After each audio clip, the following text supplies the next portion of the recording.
Well, here we are this afternoon, this evening, or whatever time of the day you are watching or viewing this, or whether you're watching it after the fact. When I say after the fact, I mean on another day after it was live. Welcome. I trust everyone can hear me. I believe you can. And so I'm welcoming you this evening. I see Sharon Thomas shared. Thank you so much, Sharon, for sharing. Let me make sure that I can see comments here. Yeah. So, let me make sure. So, okay. So, I'm seeing some of you who have come on early. I appreciate you coming on so early. Wow, I missed a lot of you. So, Katina, you're the first one that I'm seeing. Good evening to you. Beverly Jean Baptiste, I did see you. Beverly, welcome. Thank you for joining us this afternoon. Bobby Rafter, Rima Drygo, Judith Joseph, graduation is coming up. Judith, so proud of you. Arlene Sutton, good evening to you as well. And Gladys Jilks, good evening to you. And thank you for sharing, Gladys. You're the first person that I see shared. Let me see if I even shared. I haven't shared. Let me share. So I share, okay. And Julietine Toma, good evening to you too. Welcome. Good to have you with us. And yeah, Teddy Myers, was good hearing your voice earlier on.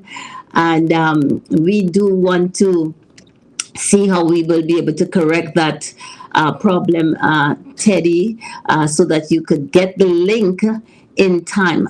One of the things, though, is that the link is basically always the same. The link to the Zoom, that's what I'm talking about. So once you have it, you should be able to just, once you save it, you can always go back and use that same link because we hardly ever change that link.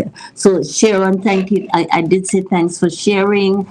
And who else do we have here? I see Elizabeth. Elizabeth, I feel as if I haven't heard from you for a long time. How are you? How are you, my dear, over there in Japan? We look forward, hopefully, that you can make it again to conference. Who knows?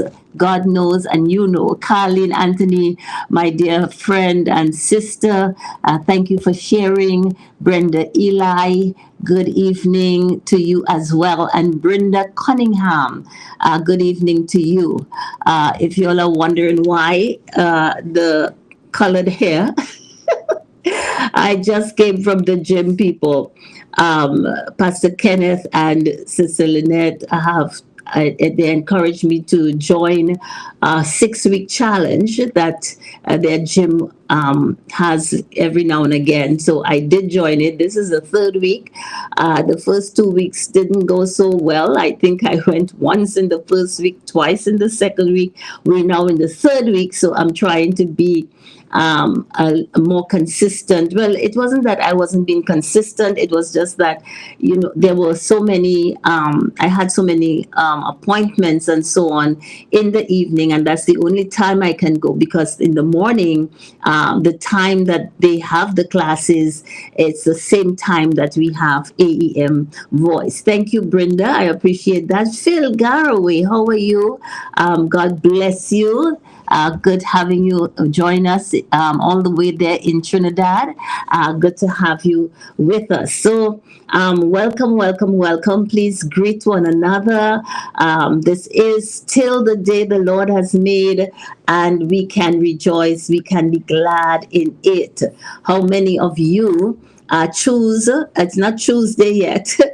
But every day we can choose the atmosphere that we want to be around us. We can do something or say something that will change our atmosphere. Thank you, Mavis Gordon. I appreciate the compliment.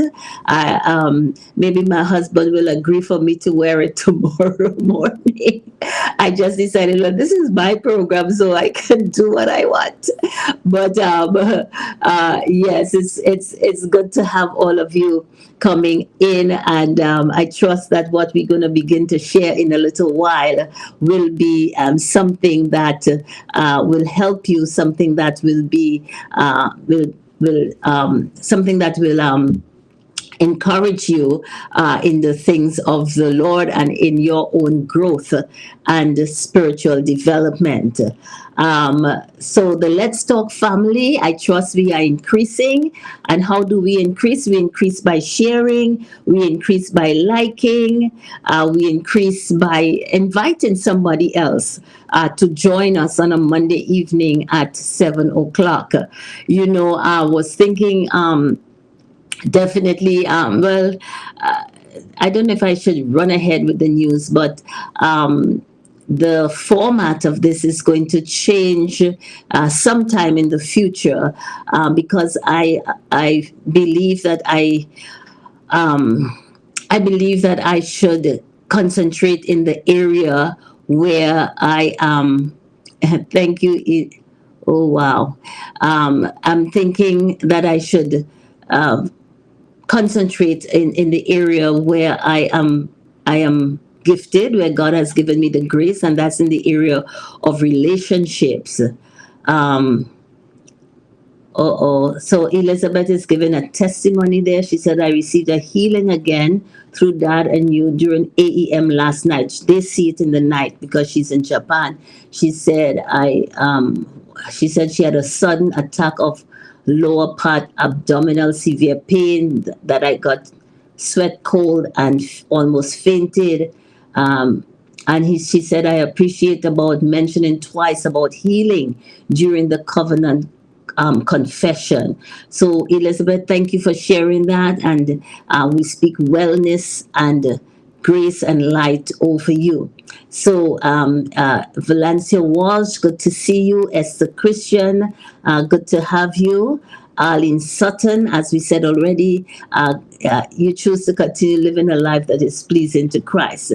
So we're going to get into what I want to share because, as you know, the first half hour, we basically just share from the Word, and then we give you the opportunity to join our Zoom conversation. I have not seen Brother Angle as yet, who is usually the person that will do it, but I will see if in the course of the evening, before it's time to go on the Zoom, that I can actually probably get him to join and be there ready to take part. So I was looking over some stuff I have there, and I saw something that I said, I think I want to share it again with you because we have new people, and many times they have not heard what we might have shared before. And one of the things about the Word of God and Revelation is that it bears repeating. You would see even in Scripture certain things are repeated. Even in Proverbs, you see Solomon repeating certain things. And so I had shared some time ago about some of the changes that God brings about in our lives, that just getting into a relationship with God brings about in our lives. And I was looking at in the book of Isaiah, in verse 3, it says that you would see that he makes a change of name. He said, instead of being called trees, he said that they will be called trees of righteousness. He says you will be called you will not be called the abandoned one, nor will your land be called deserted, but you will be called, this is Isaiah 62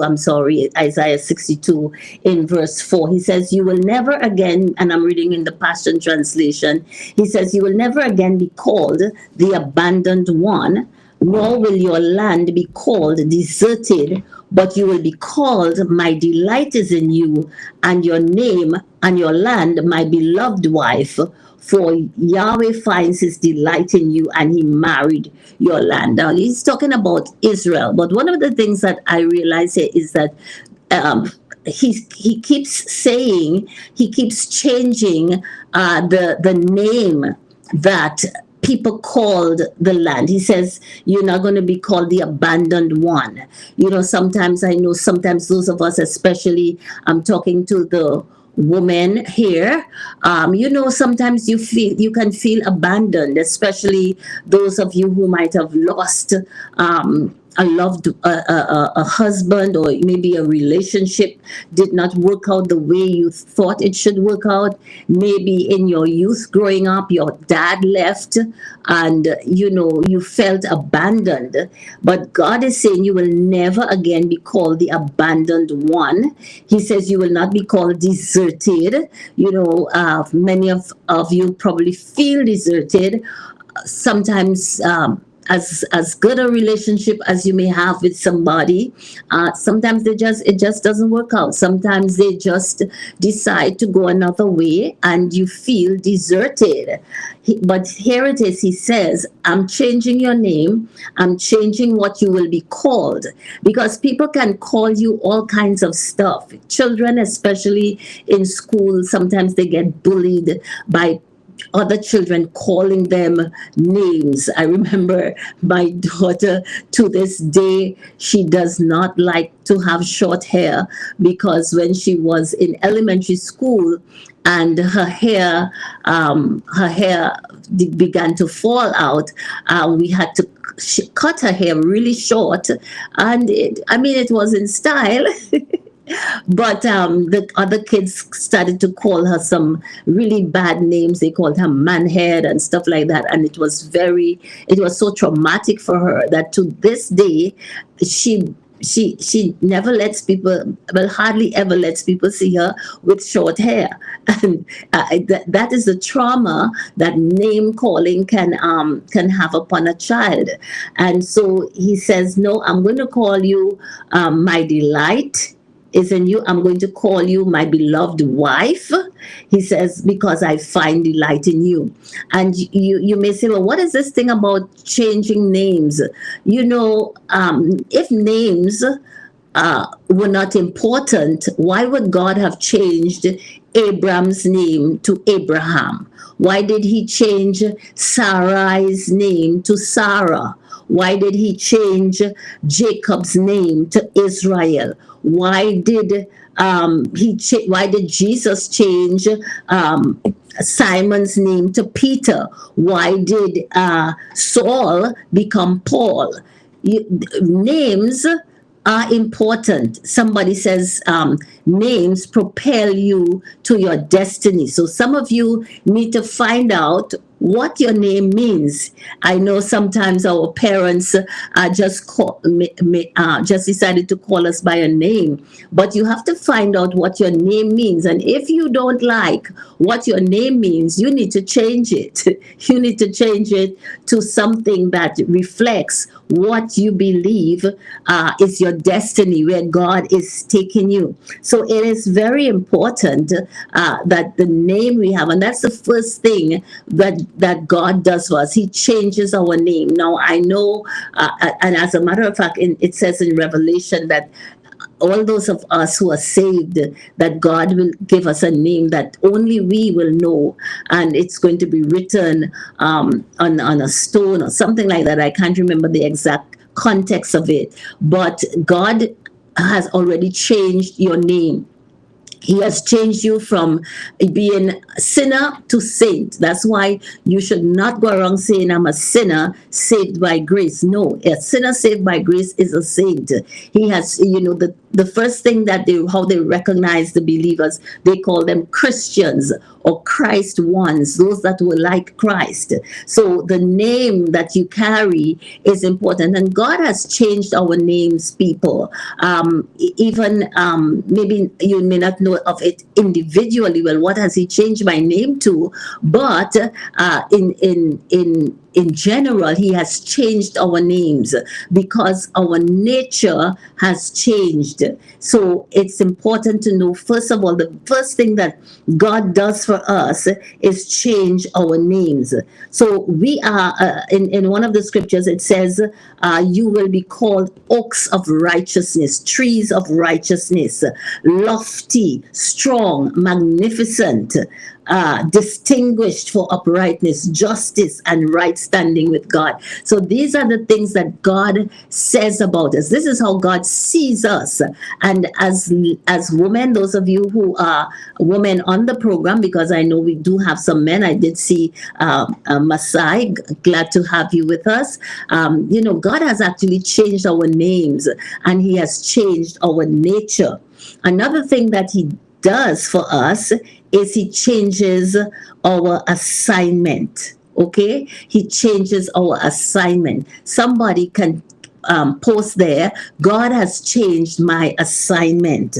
God has changed my assignment. And here it is in Isaiah chapter 61 and verse 4, and I'm reading here this time from the Amplified Classic. It says, and they shall rebuild the ancient ruins.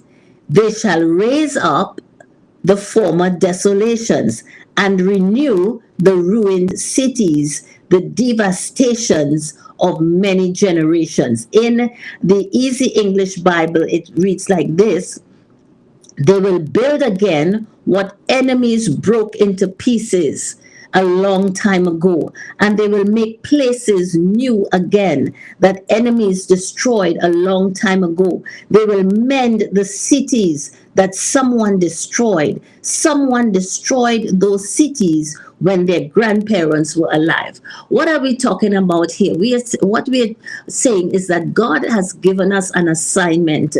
All of us, we have an assignment. Those of us who have come to recognize and accept Jesus as our Savior, those of us who have come to realize that, hey, I belong to a new family now. I belong to God's family. That's why, even if the scripture says, when your father and your mother forsake you, the Lord will bear you up or lift you up.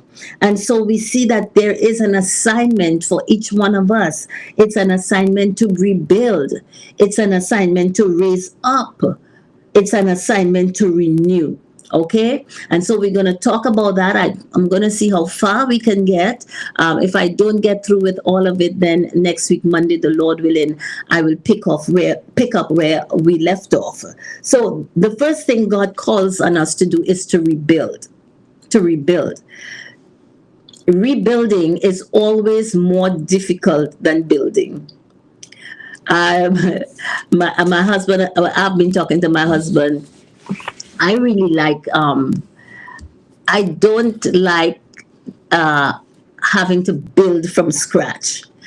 So that's why so many people, if they're going to buy a home, they prefer to go and get a home that's already built, or that one of these contractors or these companies they're building. And this is going on in Florida like crazy. All over the place you're seeing homes just being built. And I've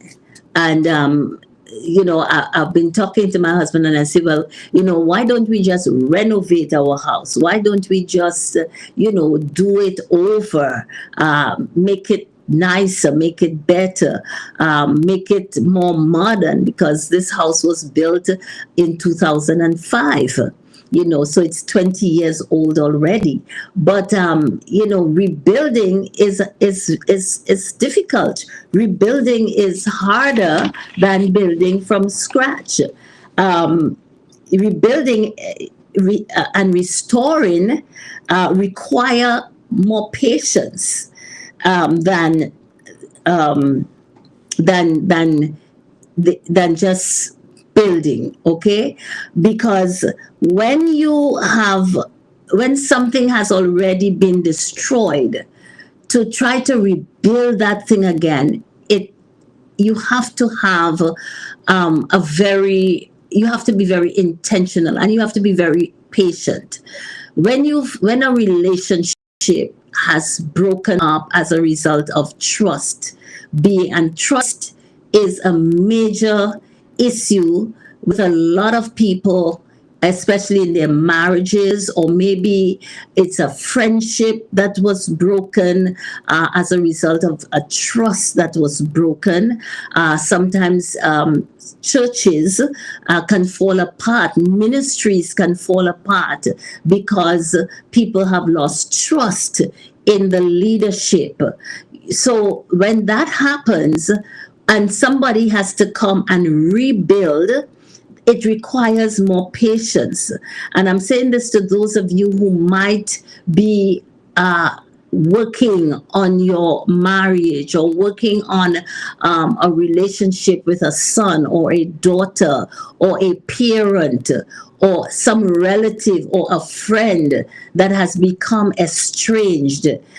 God says that He's calling you to rebuild. And in order to rebuild, you have to have patience, and you have to have patience with the other person as well, because remember, if you were the offender, that person, and maybe you were not even the offender, maybe somebody else hurt them, somebody else betrayed them, somebody else caused them to lose trust in in people, or in relationships. And so now you are now trying to help that person to rebuild that trust. And so it requires patience, because it's not as easy. And the reason is because an enemy has done this, and when I say an enemy, I am not talking about necessarily a human being, because the Bible tells us we wrestle not against flesh and blood, but against principalities, against powers, against rulers of the darkness of this world, and against spiritual wickedness in high places. Okay, Brother Angel, I see you. I see you. But I will try to get in at the end. Here it is. It talks about so I said rebuilding is harder than building, and restoring will require more patience than storing in the first place. Okay, and renewing will require more faith than when you had the thing new. Okay, if you want to renew something, make it look new again, you have to have faith that that thing will actually come out looking the way it was. I remember reading about Israel when they rebuilt the temple that first time, and the older people began to cry, because they said it was nothing like the first temple. It was nothing like the magnificence of Solomon's temple. I mean, they were glad for it, but it could not match what the original temple was, because they had just rebuilt it, and it just wasn't the same. So we have to realize that, whether we are rebuilding our life, and sometimes you just have to rebuild your life when things have just fallen apart, or even when you lose a loved one, or maybe the main supporter in the family, the breadwinner, and you suddenly find yourself, and this happens to especially to women. Sometimes a person has been married for years, and they never had to work. They never had to go out there and hustle, because they had a husband that was just bringing everything in. Or maybe the husband divorced them, left them alone to raise the children, and you now have to rebuild your life. You have to now go out there and learn a skill, or study and get some kind of certification, and so on. So it requires rebuilding. But the thing is, God is more than able to help you to rebuild. Sometimes you have to rebuild a career. If you have, maybe you were doing so good and things just fell apart, or maybe you just had to leave your career because you had to give attention maybe to a son, maybe to a daughter, maybe to an aging mother or father, and now you trying to get back into your career, and you're finding that there are younger people that this generation is more skilled in certain areas that you didn't know anything about. The what is the word I'm looking for? I'm looking for the media, social media, and all of these things may be very foreign to you, but you realize, hey, I have to rebuild my career. Sometimes you have to rebuild a business when a business fails, and to start over again, to start at the very beginning, to rebuild this business. It's something that sometimes it can be very painstaking. Sometimes it can be very challenging. Sometimes it can even cause you to feel depressed.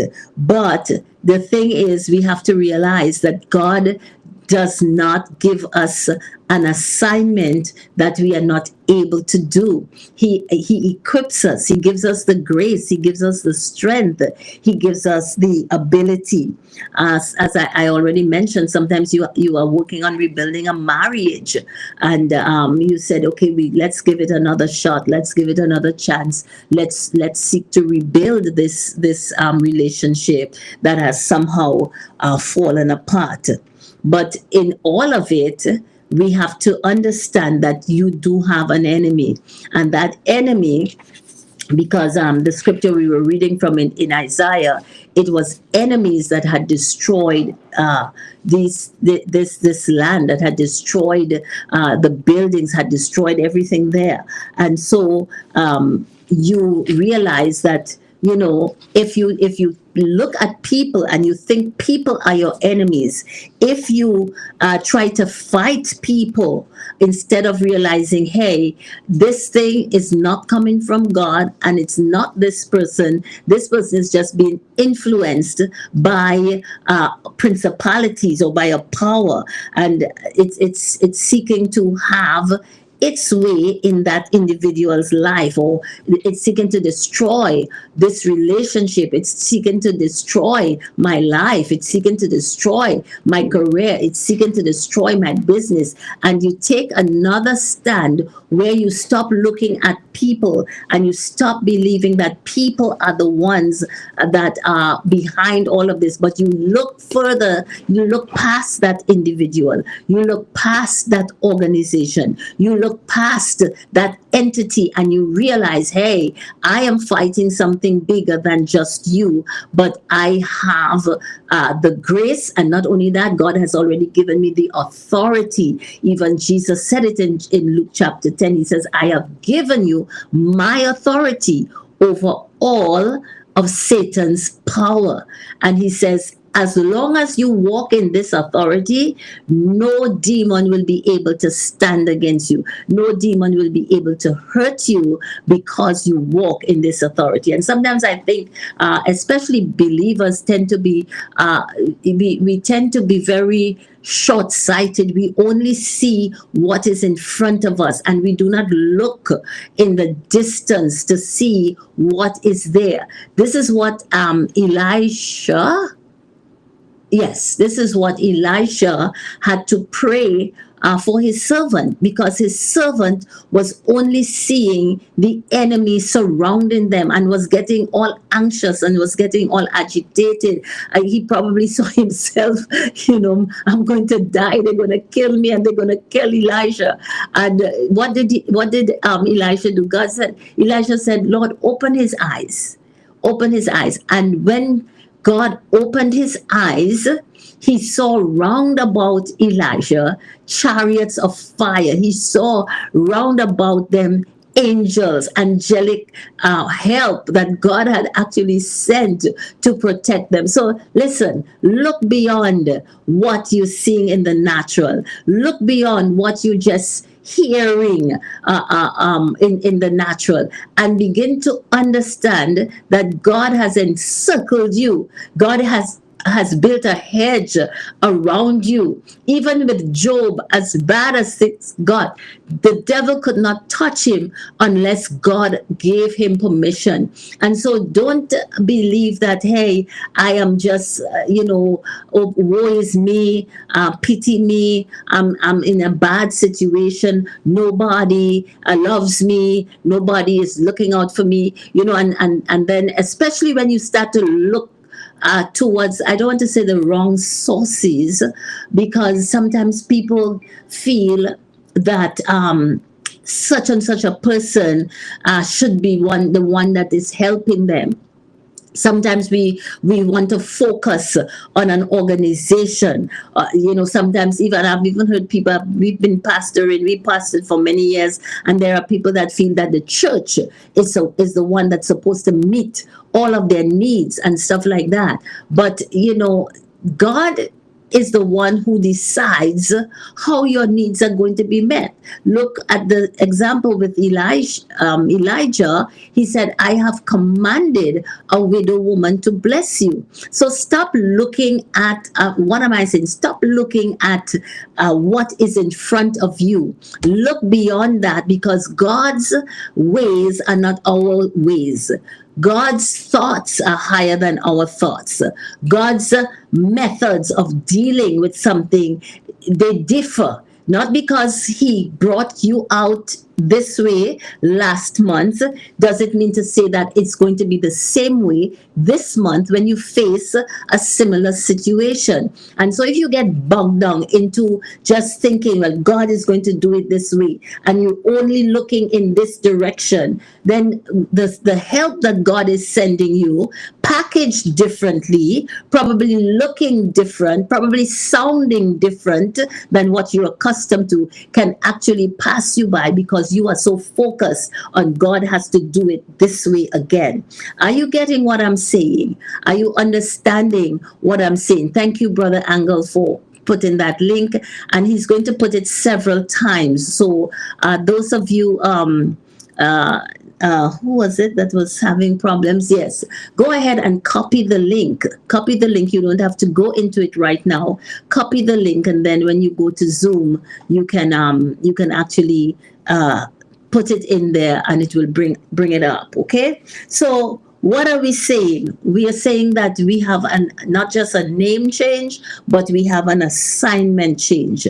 And in that assignment, God has called us to rebuild, God has called us to restore, and God has called us to renew. We don't have time to go into renewing right now, but next week, the Lord willing, I want to share about renewing and go on to some of the other things that God does for us when we come to Him. He changes our status, okay? He changes our generations. I do want to share that, how God can change your generation, because so many of us grew up in a certain generation. We grew up poor, our parents were poor, and we feel that this is going to be our lot in life, and our children and our no. God is calling us to bring about to orchestrate generational change, and I'm looking forward to sharing that with you. But for tonight, we're going to stop here, and we are going to go to the Zoom. I have to go on it before you, because I'm going to need to let you in. So as we ending, keep looking, keep watching. I'm going to put up my poster, and I'm going to say good evening to those of you who will not be able to join the Zoom, but I need to go on the Zoom so that I can let you in, or I can make Brother Angle the co-host so he can let those of you who want it. How do you copy a chat comment? Let me see. Let me go into it myself and see if I can help you, Michael. Yeah. Let me see if I can help you there. Wow. I went in. Knows how, and you want to share it with Michael in the chat, go ahead. But go ahead, and we'll see how we can do it. I think you just have to hold it a while, Michael, and then it comes up. I don't know. Let me see. I'm trying to do it myself, but I have to come back in. Okay, so let me see. I see Brother Angle's comment. Let's see if I want to do. Oh, I see what you're saying, Michael. Michael, it's hard to copy a comment if you have to be able to print it, to paste it somewhere. So what I would suggest is if you take a photo of it, and then you'll be able to actually enter it into your enter it in yourself. So try that, Michael, and see if you'll be able to get in. So Bernadette is saying write out the numbers at the end and enter it into the Zoom. That's the same thing I'm saying. Take a photo quickly so that you can have it. You can go back to it, and you could actually type it in yourself. Okay. All right. So I'm gonna just put up my poster for a while, and while you all are trying to do that, and I'm myself going to get into the Zoom so that I can let you in. I am trying to get out of a different Zoom in order to do that. Switch accounts. In the meantime, I'm going to play you some music so that you, before we end. Okay, I'm not going to end because I know some of you are trying to get the information so that you can get into the Zoom.